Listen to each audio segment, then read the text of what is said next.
Good day mga idol, para sa mga nag-aaral, mag-repair ng electric pan at sa mga nagdi-DIY ng kanilang mga electric pan mga idol. Tuturo ko sa inyo kung paano magpalit ng shafting ng electric pan. So ito, sobrang basic lang nito mga idol. Kailangan nyo lang dyan ng panukat. So ako, ito yung ginagamit ko. Yan, yung sa cable tie. So ito yung mga pinagputulan. So pwede naman kayo gumamit ng mga ting-ting na pangsukat. So ito yung ginagamit ko minsan. Yan, basta kahit anong pangsukat, ting-ting. Yan. So ang ginagawa ko, bago natin magpalit ng ng shafting, ito kailangan natin sukatin yung pinakalikuran ng ng shafting. So kailangan susukatin natin 'yan. Yan. Ito puputulin natin. Yan. So ito mga idol, dapat kapag tinanggal natin to tapos kinabit natin yung bago, dapat parehas yung sukat. So kaya natin to ginagawa. Yan. Ito yung sukat niya mga idol. Tapos gagamit kayo ng mga tubo.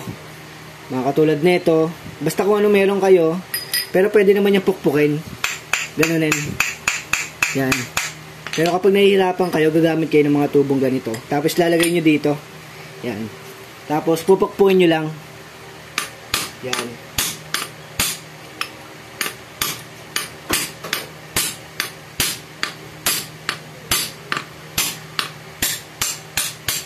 Yan.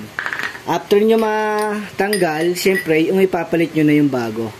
So, ito, for lang naman to, for tutorial. So, ito yung gagawin natin mga idol. Ito pa rin yung babalik ko dito. So, minsan pala dito, yan. Kaya kapag pinukpok nyo to, minsan parang ang dali lang pukpukin.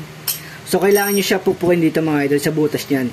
Kasi minsan kapag nagkakaroon ng ng chance na kapag inassemble nyo na yung pinakamotor na electric pan, so maluwag to.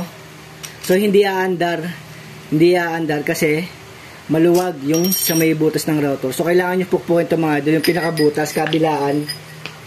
Yan, kabilaan. Yan. Tapos ang una nyong ipapasok dyan mga idol, yung pinakaharap ng shafting. Kapag magpapalit kayo, tapos ilalagay nyo na yung bago, dito kayo magpupukpok sa likuran. Kasi kapag dito kayo nagpukpok, tapos medyo mahirap siya ibaon yung pinaka-shafting, yung harap ng shafting, magkakaroon siya ng madi-disalign to. Tapos sa side, sa bushing, magkakasugat yung bushing mga idol. Kaya dapat dito kayo sa likod pupukpok. So ganun lang mga idol. Dapat yung pinakalikod natin ganito, yung pinagputulan natin, yung sukat niya. So madali lang naman to mga idol. Yan o. Ayan.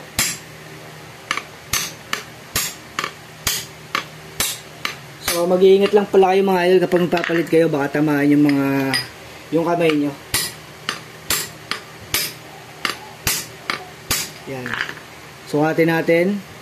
So hindi pa siya sukat. Ayun o. Konti pa.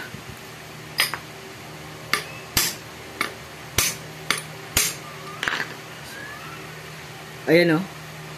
Lumagpas tayo ng konti. So pukpok lang tayo ng konti mga idol. Pero alalay lang dito Alalay. Tapos yan mga idol, sakto lang. So ganun lang mga idol kapag magpapalit ng ng shafting na electric pan. Iwasan nyo magpukpok dito sa harap kasi kapag nag-assemble na kayo ng ng pinaka motor, tapos ipapasok nyo na dito yung yung front housing, baka magulat kayo kasi sasayad yung yung shafting doon sa may bushing. Tapos magkakasugat yung bushing mga idol. Yun yung iniiwasan natin, na magkasugat yung bushing. So yun lang mga idol, ganito lang kadali magpalit ng shafting.